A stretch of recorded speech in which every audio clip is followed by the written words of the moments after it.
पर 6 बहुओं का रेस्टोरेंट। एक बेहद टूटा फूटा कच्चा मकान है। दीवारों से पलस्तर झड़ रहा है। छत में इतने छेद हैं कि धूप और बारिश बिना पूछे अंदर आ जाए। कोने में 6 बहुएं रेवती, सुमित्रा, कामिनी, ललिता, चमेली और मंगला मुरझाए हुए चेहरों के साथ बैठी हैं। दूसरे कोने में उनकी बूढ़ी सास जानकी देवी कांपते हाथों से माला जप रही हैं।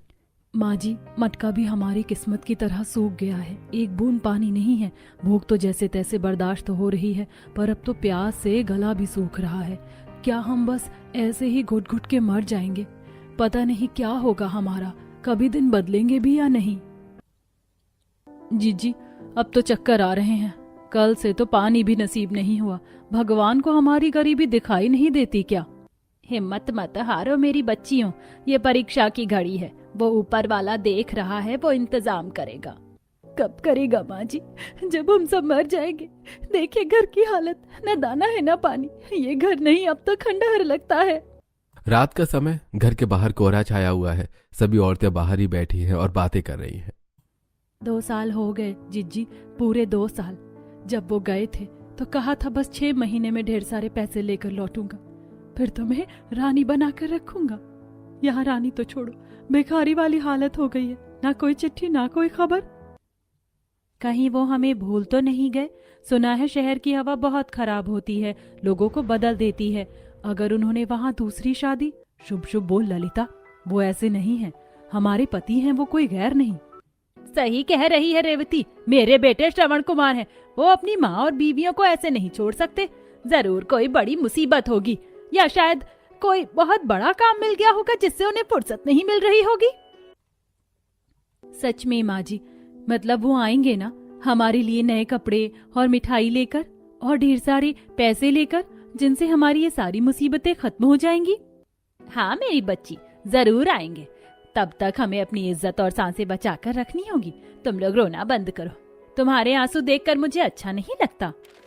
कुछ दिन और बीत जाते हैं। भूख अब बर्दाश्त से बाहर हो गई थी। सुबह का वक्त है। सभी बहुएं काम की तलाश में गांव के सबसे रईस जमींदार ठाकुर गजेंद्र सिंह की हवेली पहुंचती हैं। ठाकुर अपनी गद्दी पर बैठा होता है। मालिक, हम बहुत मजबूर हैं। घर में मेरी सास बीमार है, खाने को कुछ नहीं है। हमें कोई भी काम दे दीजिए। खेत में निराई गुड़ाई बोझ उठाना हम सब कर लेंगे।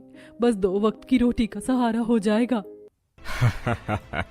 अरे वाह, अब घर की इज्जतदार बहुएं भी मर्दों के काम करेंगी। अरे तुम औरतों का दिमाग तो ठिकाने पर है ना? खेत का काम हलवा नहीं है जो तुम जैसी नाजुक कलाइयां संभाल लेंगी।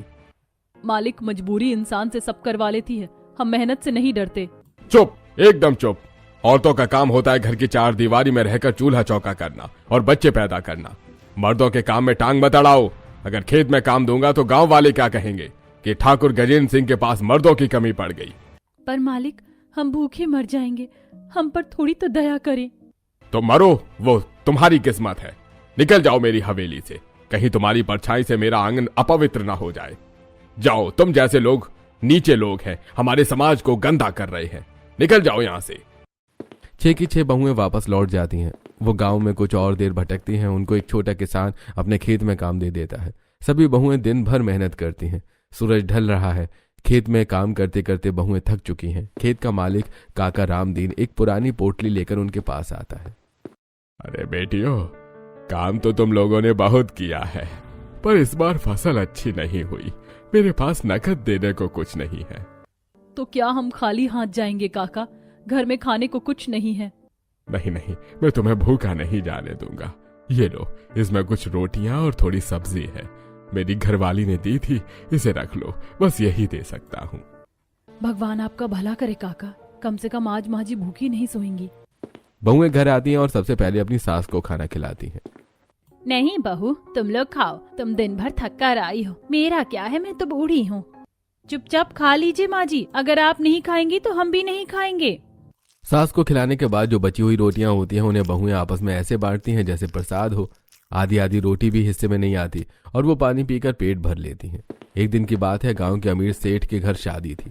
6 बहुएं फटे पुराने लेकिन साफ कपड़े पहनकर शादी में पहुंचती हैं। अरे देख, आ गई भिखारियों की टोली। इन्हें शादी का न्योता किसने दिया भाई? ये तो शादी में नहीं भंडारे में आई लगती है। कपड़े तो देखो जैसे पोछा लपेट कर आई हूँ।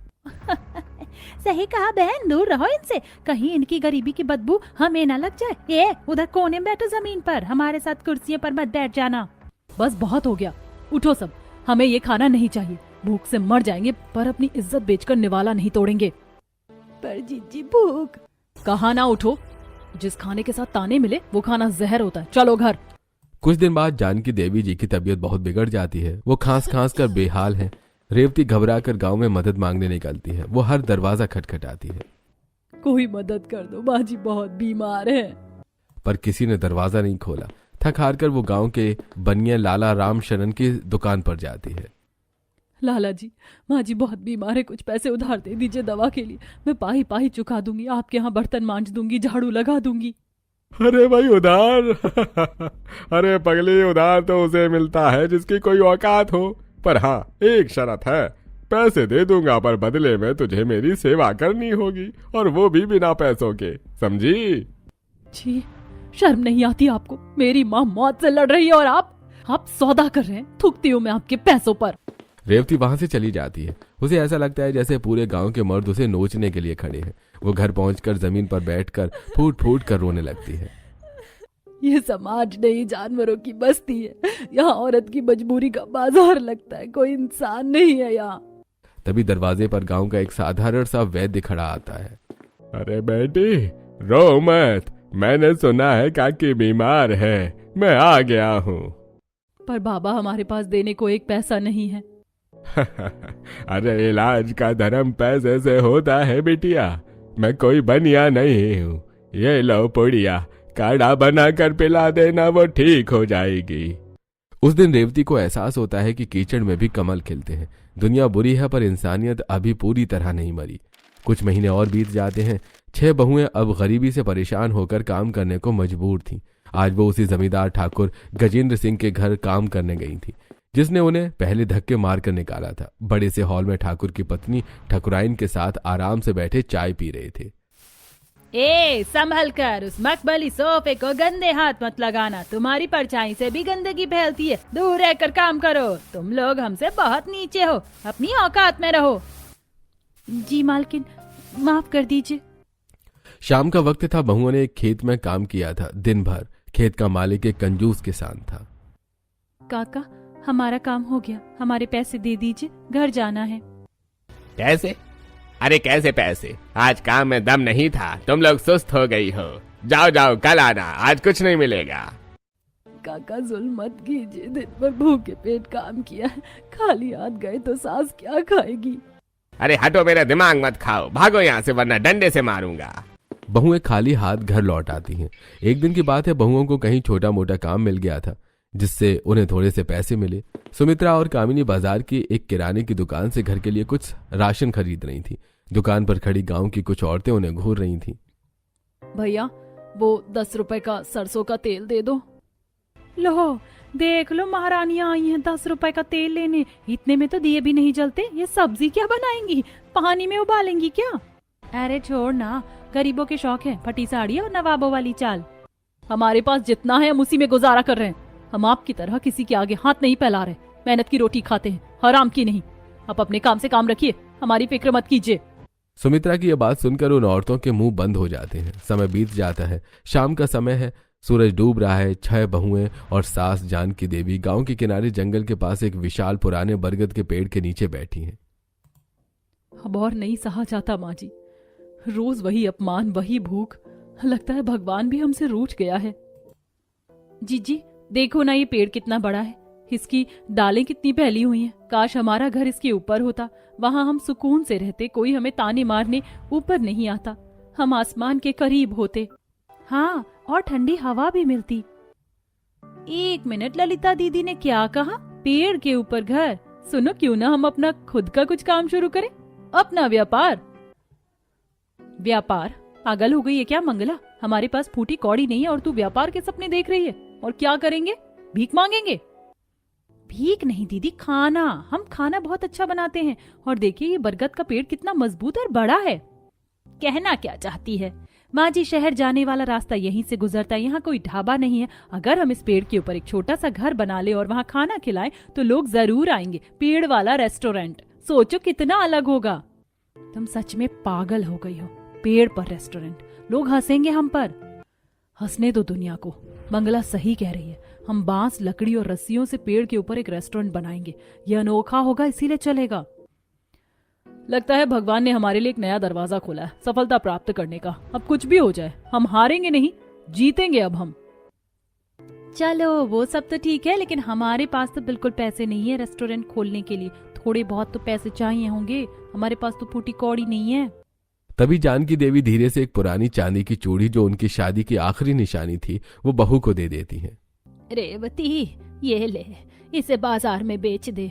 नहीं माँ जी, खबरदार, जो ऐसा सोचा भी, ये बाबूजी की आखिरी निशानी है। हमने सब कुछ खो दिया है पर ये नहीं, हम भूखे मर जाएंगे पर आपकी कलाई सूनी नहीं करेंगे।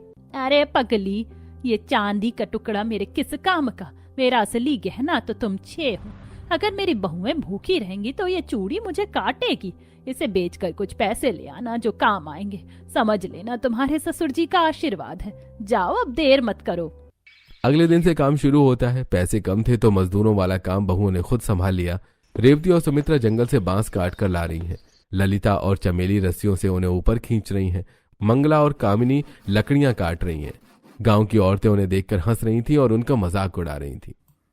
अरे देख रही है, कलयुग आ गया है, कलयुग। अब घर की बहुएं बंदरिया बन गई हैं। ए रेवती, अब क्या पेड़ पर उल्टा लटक कर सोगी? पूंछ भी तो लगा लो पीछे, एकदम बंदरिया लगोगी।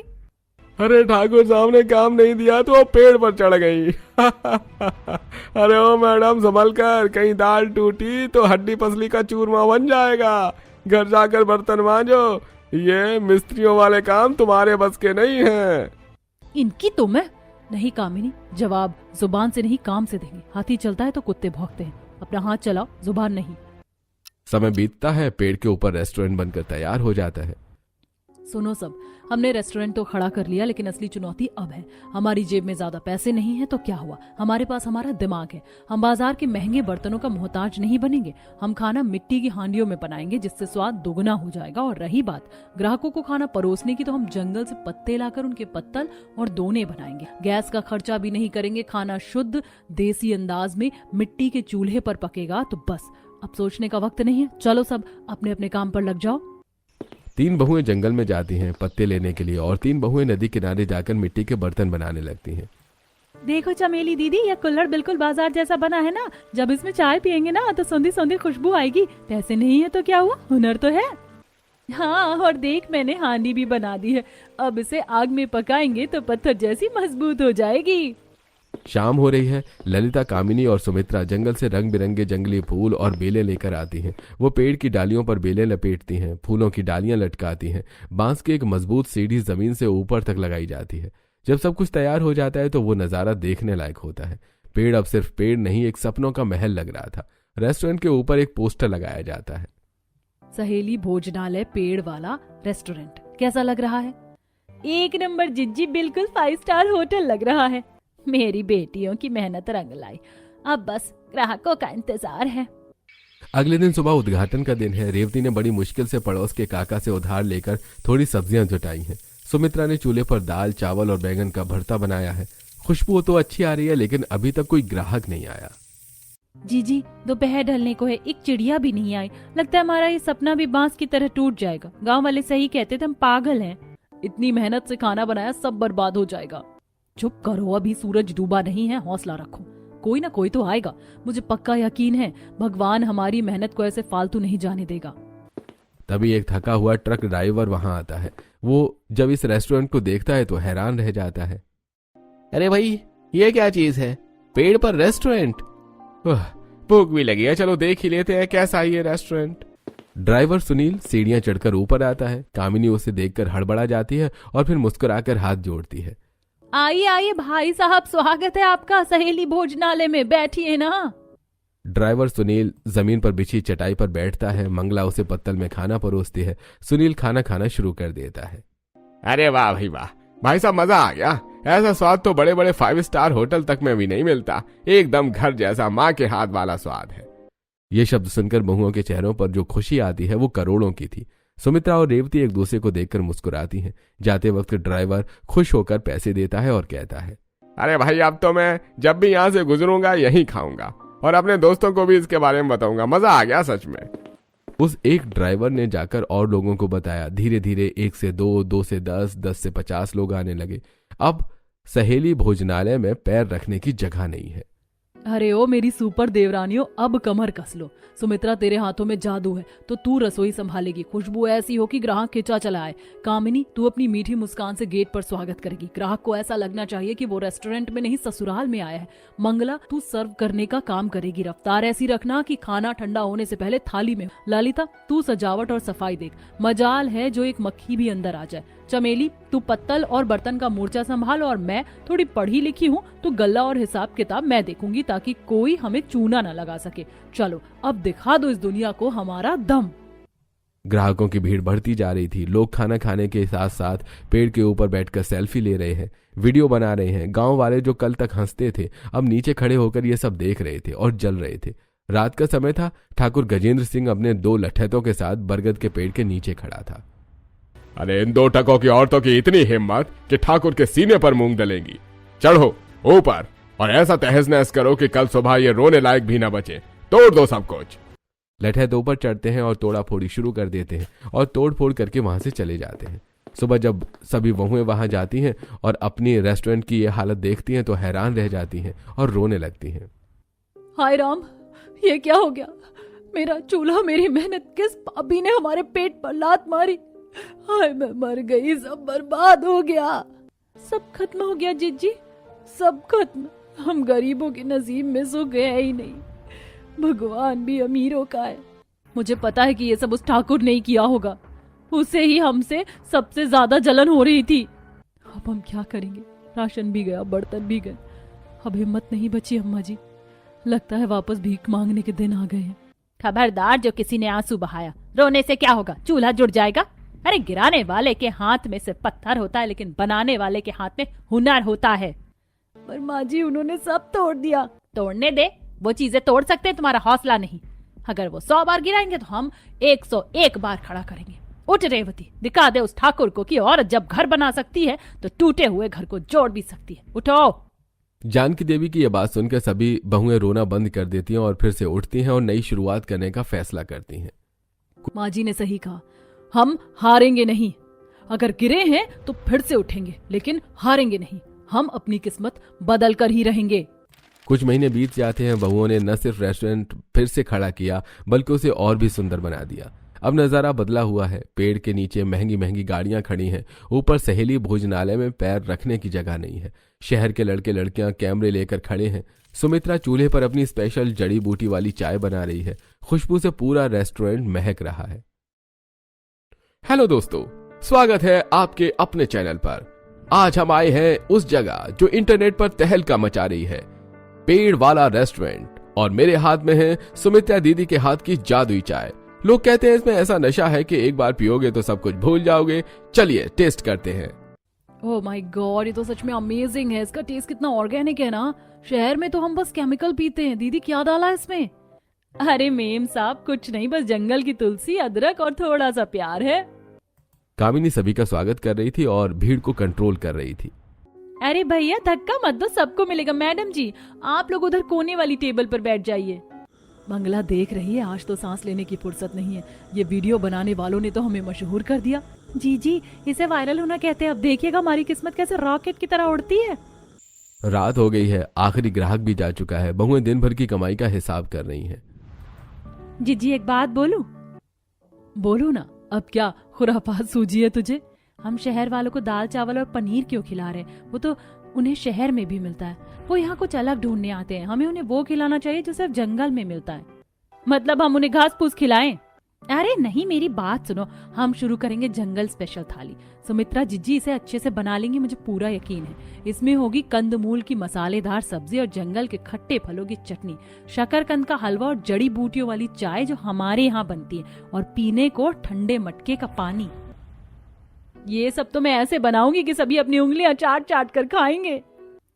ये लड़की तो सच में व्यापारी बन गई है। ठीक है, कल से जंगल थाली शुरू। मंगला का आइडिया बहुत अच्छा निकला। सभी लोगों को जंगल स्पेशल थाली बहुत पसंद आई। अब सभी वही खाते थे।